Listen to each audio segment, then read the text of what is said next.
Shalom jemaat yang dikasih Tuhan, apa kabar saudara hari ini? Semoga saudara dalam keadaan yang baik dan tetap sehat. Dan kita akan sama-sama merenungkan bagian dari Ibrani 11 ayat 13 sampai 16. Saya akan membacakannya untuk kita semua. Dalam iman mereka semua ini telah mati sebagai orang-orang yang tidak memperoleh apa yang dijanjikan itu, tetapi yang hanya dari jauh melihatnya dan melambai-lambai kepadanya, dan yang mengakui bahwa mereka adalah orang-orang asing dan pendatang di bumi ini. Sebab mereka yang berkata demikian menyatakan bahwa mereka dengan rindu mencari suatu tanah air, dan sekiranya dalam hal itu mereka ingat akan tanah asal yang telah mereka tinggalkan, maka mereka cukup mempunyai kesempatan untuk pulang ke situ. Tetapi sekarang mereka merindukan tanah air yang lebih baik, yaitu satu tanah air surgawi. Sebab itu Allah tidak malu disebut Allah mereka, karena Ia telah mempersiapkan sebuah kota bagi mereka. Nah, saudara, kalau kita membaca bagian ini, tampaknya kita mungkin sedikit kebingungan dengan apa maksud dari Ibrani 11 ayat 13 sampai 16. Tentu konteksnya kita tidak bisa lepaskan dari pembacaan di ayat sebelumnya, di hari kemarin, ya, tentang Abraham. Dan juga pada dasarnya nanti kita melihat bagaimana keturunan-keturunannya yang disebut sebagai pengembara. Nah, saudara, ayat 13 sampai 16 yang kita baca hari ini menggambarkan kepada kita contoh-contoh dari para bapa bangsa yang mengembara dengan mengingat tema peziarahan. Mereka mencari tempat tinggal yang tetap. Jika kita kembali ke ayat 10, saudara, kita melihat Abraham mengetahui bahwa negeri perjanjian yang di bumi ini bukanlah menjadi akhir pengembaraannya. Sebaliknya, negeri ini menunjuk sebenarnya kepada kota surgawi yang telah dipersiapkan Allah bagi hamba-hambanya yang setia. Maka itu, saudara, kalau kita membaca panggilan Abraham ini melibatkan pemisahan dirinya dari tanah airnya, dari bangsanya dan dari rumah tangganya. Kalau saudara sebentar kembali ke Kejadian 12 ayat 1. Supaya kemudian dia menjadi seorang pengembara, orang asing di bumi. Dalam hal ini konteksnya kita baca dari Ibrani 11 ayat 11 tadi, ayat ke-13. Dan di dalam Abraham, saudara-saudara, Allah sedang menegakkan tampaknya prinsip penting bahwa umatnya memang harus memisahkan diri dari segala yang menghalangi terwujudnya maksud-maksud Allah bagi hidup mereka. Maka itu Abraham dipanggil dari tanah kelahirannya itu. Dan kepada Abraham Allah menjanjikan suatu negeri. Bukan hanya itu, bangsa yang besar melalui keturunannya, dan juga suatu berkat yang akan mempengaruhi semua bangsa di muka bumi ini. Kita membaca misalnya dalam Kejadian 12, setelah panggilan itu di ayat kedua dan ketiga, Allah menjanjikan itu. Dan kalau kita lihat dalam konteksnya sekarang, perjanjian lama ke perjanjian baru, maka perjanjian baru dengan jelas mengajarkan bahwa unsur terakhir janji ini, yaitu suatu berkat yang akan mempengaruhi suatu bangsa, sedang digenapi. Dengan jelas digenapi melalui pemberitaan Injil Kristus secara misioner. Saudara bisa membaca melalui Kisah Rasul 3 ayat 25 atau Galatia 3 ayat 8. Dan dalam pemahaman bagian Ibrani 11 ayat 13 sampai 16, panggilan Abraham bukan saja menyangkut negeri di bumi, tetapi juga dalam pemahaman itu negeri yang ada di sorga, sebuah kota yang direncanakan dan dibangun oleh Allah sendiri.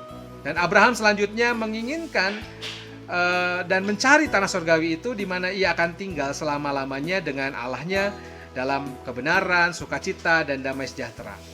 Itulah yang sebenarnya kalau kita membaca bagian dari Ibrani 11 ayat 14 sampai 16, kita coba pahami konteksnya seperti itu. Nah, saudara, Abraham menjadi panutan bagi kehidupan kita sebagai umat Allah. Kita harus menyadari juga bahwa kita juga adalah seperti Abraham. Kita ini hanya merantau di dunia ini dan sedang menuju ke rumah kita yang sebenarnya, yaitu sorga, yang biasa kita kenal dalam Wahyu 21 ayat 1 sebagai langit yang baru dan bumi yang baru. Dan orang-orang beriman di perjanjian lama dikatakan dalam ayat ke-13 mati dengan keyakinan bahwa Allah masih menyediakan sesuatu yang lebih baik bagi mereka. Mereka tidak melihat berkat terakhir yang dijanjikan kepada orang-orang tertebus pada saat mereka masih hidup. Pengharapan dasar mereka ialah hidup kekal bersama dengan Allah di tanah air surgawi, dan mereka mengarahkan sosok pandangan mereka kepada kewarganegaraan mereka di langit yang baru dan bumi yang baru. Kalau kita membaca misalnya Ibrani 11 ayat 13 sampai 16 ini dibandingkan dengan Yesaya 65 ayat 1 sampai 7, 66 ayat 2, Filipi 3 ayat 20 dan Wahyu 21 ayat 1. Nah, orang-orang percaya pada dewasa ini, kita semua juga harus bertekun dalam iman dan percaya kepada Allah.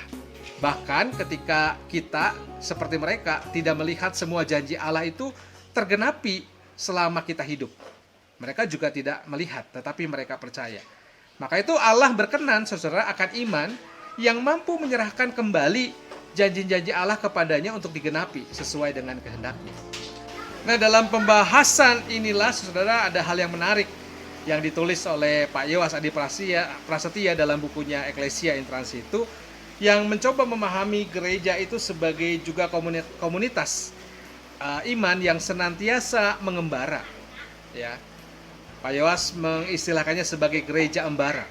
Ia menjelaskan melalui gambaran kesaksian Stefanus yang diadili oleh Mahkamah Agama yang kemudian dihukum mati karena keyakinan imannya, di mana sebelumnya Stefanus dengan gagah berani bertutur tentang bangsa Israel yang mengembara di padang gurun sebagai sidang jemaah padang gurun. Dalam Kisah Rasul 7, saudara, kita bisa membacanya. Dan imajinasi yang muncul dalam pembelaan Stefanus di hadapan Mahkamah Agama itulah sesungguhnya menurut Pak Yowas menampilkan kekayaan teologis yang sangat bermanfaat bagi konstruksi eklesiologi gereja kita yang cair, yang dimana kita memahami sebagai gereja embara. Dan dalam pemahaman gereja sebagai komunitas yang mengembara itulah, maka sebenarnya embara atau siara itu bukan sekedar sebuah perubahan spasial dari satu tempat ke tempat lain.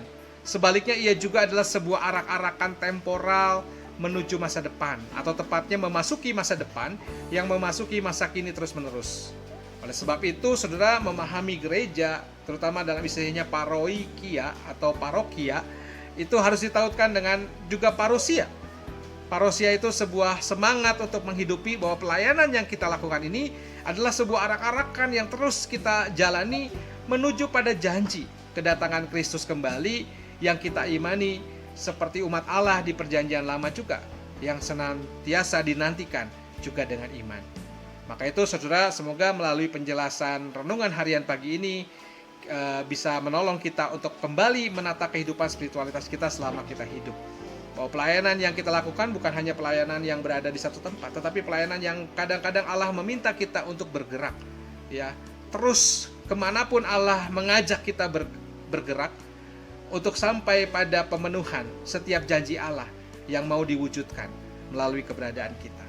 Maka itu, selama kita hidup, mari saudara kita menjalani kehidupan kita dengan menjalani panggilan Allah. Kemanapun Allah mengajak kita bergerak, mari kita terus bergerak menuju masa depan. Masa depan itu adalah penantian Kristus yang bukan nanti, tapi justru yang di masa datang itu terus mendatangi kita, terus menerus, sehingga setiap harinya kita mengalami perjumpaan dengan Tuhan. Tuhan memberkati kita. Amin.